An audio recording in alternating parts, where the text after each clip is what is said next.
buenos días, bienvenidos a su programa Contacto Directo. Hoy es martes 27 de julio del 2021. La Contraloría, el órgano de cuentas del Estado en su más profunda crisis. Ambos excontralores, Carlos Polit, Pablo Celi, comparecieron ante la Comisión de Fiscalización. En breve estará Francisco Jiménez, asambleísta del movimiento Creo. Lenin, hola, buen día, ¿cómo te va? Estefi, amigos televidentes, buenos días para todos. Y la etapa preparatoria de juicio penal por presunto abuso sexual se instaló ayer contra el defensor del pueblo, Freddy Carrión. La defensa insiste en que todo se trata de una persecución política. Más adelante, Priscila Schettini, esposa del defensor del pueblo. Ayer se realizó la audiencia preparatoria de juicio en el caso del defensor del pueblo, Freddy Carrión. La Fiscalía pidió al juez que ratifique la medida de prisión preventiva, mientras su defensa argumenta que no hay elementos suficientes para imputarlo. La audiencia preparatoria de juicio empezó a las 9 de la mañana. El defensor del pueblo, Freddy Carrión, compareció por videoconferencia desde la cárcel 4 de Quito, donde permanece desde el pasado 17 de mayo. El juez Adrián Rojas rechazó el pedido de nulidad de los abogados de Carrión y declaró válido el proceso. Entonces, la fiscal general del Estado, Diana Salazar, expuso su acusación por presunto abuso sexual y pidió que se ratifique la medida de prisión preventiva. La defensa de la mujer, que habría sido agredida por Carrión y que aparece en el video que se hizo público, respaldó la posición de Fiscalía. Bueno, yo creo que los argumentos esgrimidos por Fiscalía, así como de la víctima, generarán en el juzgador presunciones claras sobre la existencia del delito de abuso sexual y de la presunta responsabilidad del doctor Freddy Carrión. En base a eso, nuestra expectativa es que se dicte un autollamamiento a juicio. Los detalles de los elementos expuestos por la fiscal son reservados por tratarse de un delito sexual, pero al término de la audiencia, la defensa de Carrión aseguró que no son suficientes ni claros. Le entregamos al señor juez nacional el pasaporte diplomático del doctor Carrión, es decir, garantía plena de que el doctor Carrión no se movería a ningún lado si es que en caso fuese llamado a juicio. Mas, sin embargo, considero que el proceso lo que demanda es un sobreseimiento y aspiramos que eso sea lo que tengamos en los siguientes días. El juez escuchó a las partes y las convocará en nueva fecha para darles a conocer si dicta el sobreseimiento de Carrión o lo llama a juicio, y si cambia o ratifica la prisión preventiva. La actualidad, los protagonistas, el análisis y la información en Contacto Directo.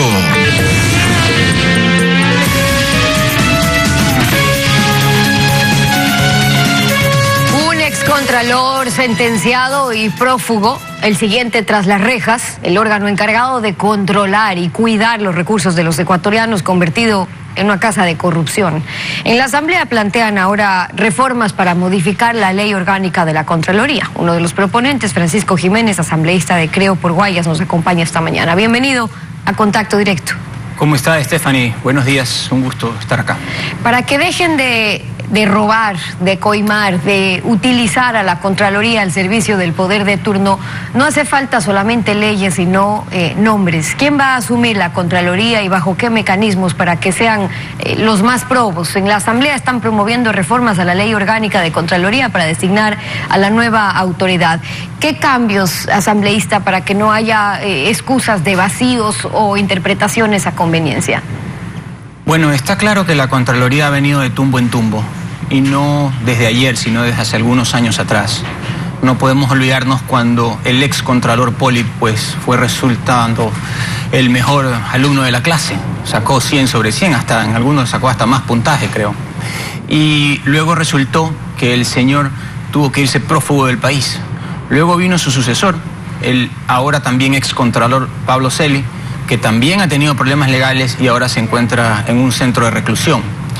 El problema tiene que ver con los nombres y con las personas, pero el problema también tiene que ver con la norma. La ley orgánica de la Contraloría General del Estado presenta vacíos. Por ejemplo, no tiene establecido con claridad cuándo se produce un cese de funciones por parte del Contralor, y eso genera problemas. No tiene establecido con claridad cuándo se produce la ausencia temporal y en qué momento la ausencia temporal se convierte en ausencia definitiva. Y tampoco tiene establecido con claridad qué es lo que pasa cuando se da la ausencia definitiva, porque no puede ser que un contralor nos guste o no nos guste, que ha pasado por un proceso de designación, por un concurso de méritos y oposición, en este caso por parte del Consejo de Participación Ciudadana, y resulta que se va por causa de sus propias acciones, deje heredado el Ministerio de la Contraloría, por llamarlo de alguna manera, a su amiguito, un subcontralor que no ha pasado ningún concurso de méritos de oposición y que el único mérito que ha tenido es de ser amigo de aquel que se va. Ahora, pero ¿qué significa eso? Si es que se necesita una reforma para corregir estos vacíos en la ley sobre las causales para el cese de funciones, para que se puedan poner límites a la ausencia temporal, proponen que sea por 3 meses o por una licencia concedida por la Asamblea, y que en el caso de una ausencia definitiva sea el Consejo, en este caso de Participación Ciudadana y Control Social, que proceda a encargar sus funciones al segundo mejor puntuado del concurso de méritos. Esto, por todo lo que ya vieron con experiencia, que no les deja saber entonces ni quién debe asumir, o como subrogante hoy no saben si estuvo bien, entonces ¿quién asumió? A ver, nosotros sabemos que hoy por hoy no hay norma que pueda decir que el que ahora ha sido designado, Carlos Rofrío, no está correctamente en funciones. No hay norma. Todo el mundo sabe que él asumió. Y hasta ahora, pese a que ha habido reclamos por parte de algunos actores políticos, no haya dicho en base a qué norma se declararía ilegal el hecho de que él haya asumido. ¿Cuál es el problema aquí, Stephanie? A veces la norma es legal, pero no es justa. A veces la norma es legal, pero no es ética. No hay duda para la ciudadanía que hoy lo que ha sucedido con Carlos Riofrío no es ético, porque no es ético que alguien desde la cárcel decida a quién le va a dejar una institución que no supo representar. Está claro que no es ético. Pero estamos en una de esas ocasiones en que hay un vacío jurídico que hace que para toda la ciudadanía no sea ético algo que ha sucedido. Sin embargo, nadie ha podido determinar hasta ahora que no sea legal. Por lo tanto, nosotros, los legisladores, tenemos que regirnos a base de realidades, no de especulaciones. Y hasta ahora nadie ha dicho que es ilegal lo sucedido con Carlos Riofrío. Lo que sí sabemos los legisladores es que no es ético. Y lo que sí sabemos es que no es justo. Y para eso tenemos que remediarlo. No podemos hacerlo en el inmediato, porque ya sabemos que las soluciones inmediatistas en general no son buenas para nadie, pero sí podemos hacerlo en un plazo razonable y sobre todo a futuro. Y esa es la posición que tienen en el caso de Riofrío, aplica también para cómo asumió funciones el excontralor Celi. Y pregunto esto porque qué repercusiones legales tendrían entonces, si no, las resoluciones tomadas por un contralor subrogante o por el contralor Celi, si mañana alegan que Celi, por ejemplo, no debió haber asumido sus funciones, que le tocaba a alguien más, que no se cumplió el debido proceso. ¿No están en juego también el que se pretenda con eso cambiar, anular procesos que siguió Celi? Sin duda que están en juego, pero nosotros no podemos anticipar criterios. Hay 2 procesos aquí que tienen que ver con el excontralor Celi. El uno, el que está tomando su curso en la Comisión de Fiscalización. La Comisión de Fiscalización deberá pronunciarse con un informe y decidir si recomienda absolver al excontralor en lo que al juicio político se refiere o recomendar su censura, lo cual lo inhabilita 2 años para cualquier otro cargo público, que en este caso es lo de menos porque él igual ya salió. Y aparte hay otro proceso jurídico ante la justicia ordinaria que él también deberá responder. En este caso tendremos que esperar lo que resulte de ambos procesos y lo que resulte del estudio de ambos expedientes para determinar si todo lo que él actuó estaba bien o no.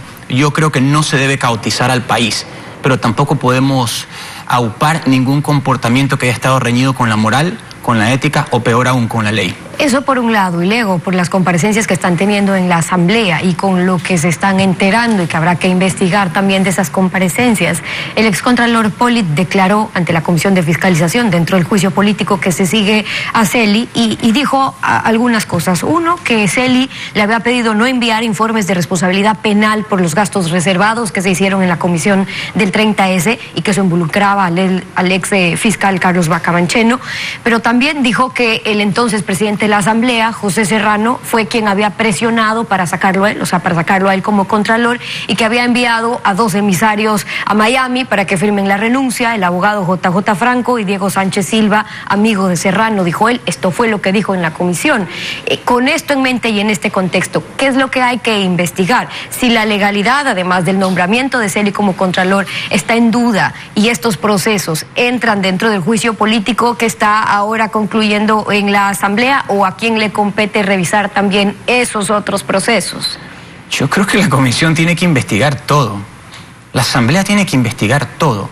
no puede dejar nada irregular sin revisar.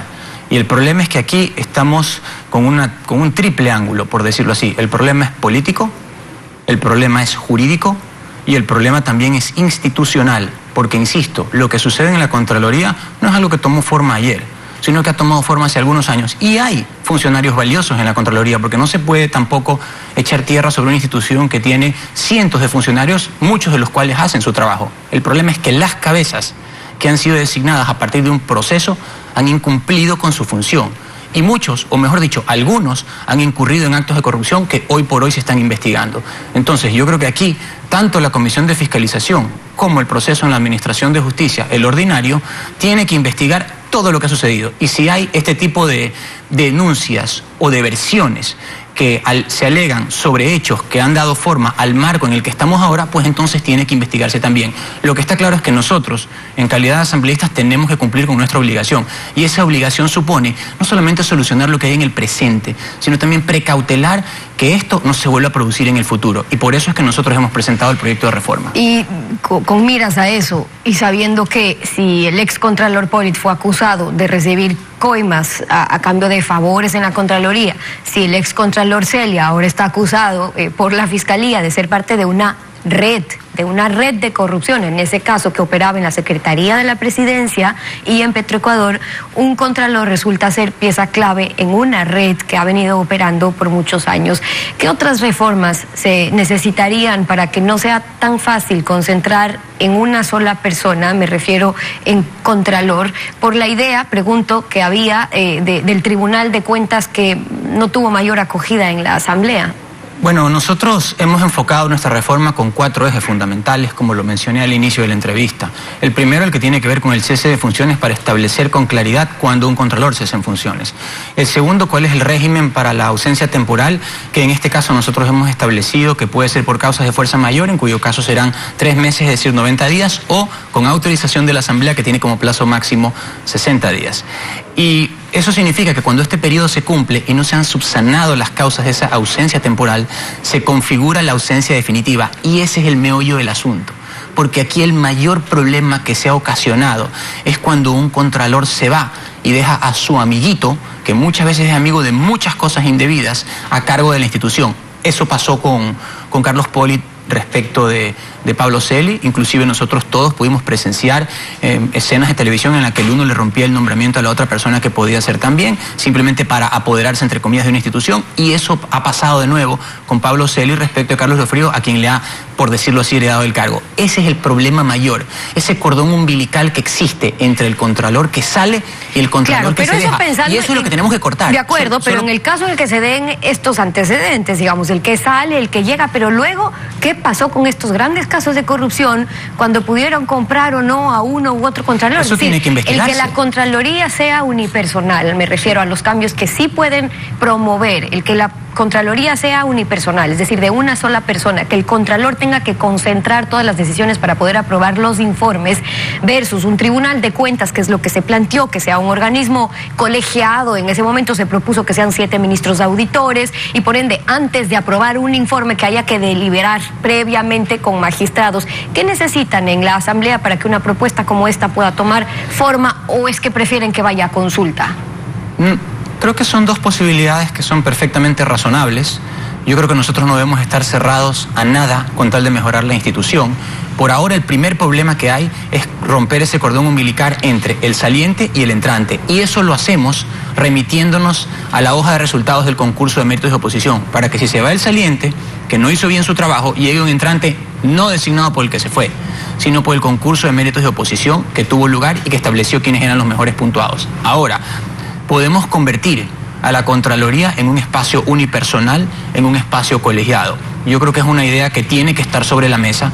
No nos olvidemos que mi proyecto no es el único. Hay 7 proyectos que han sido presentados por distintas organizaciones políticas y que deben ser analizados. A lo mejor, de esa revisión de los 7 proyectos, termina un proyecto que sea bastante mejor y ajustado sobre todo a nuestra realidad, que tiene que establecer pesos y contrapesos y que no puede permitir que el espacio en una institución sea un espacio de contubernios y de compadrazgos, sino de servicio a la ciudadanía. Francisco Jiménez, asambleísta de Creo, acompañándonos hoy en Contacto Directo. Muchas gracias por haber estado gracias a usted. con nosotros. Son las 7:10 en Contacto Directo.